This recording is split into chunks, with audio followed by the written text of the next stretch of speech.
سبحان الملك الموجود، سبحان الملك الخالق الحي الذي لا يموت.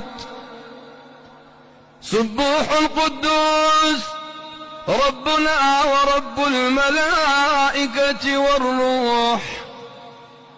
أستغفر الله سبحان الله والحمد لله ولا إله إلا الله والله أكبر ولا حول ولا قوة إلا بالله العلي العظيم.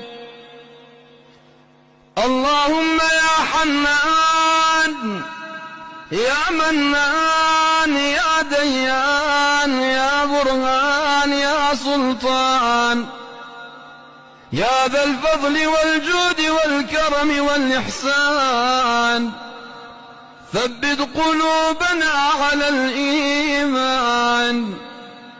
نرجو عفوك والغفران. اجعلنا ووالدينا وأمة محمد صلى الله تعالى عليه وسلم من عتقاء شهر رمضان.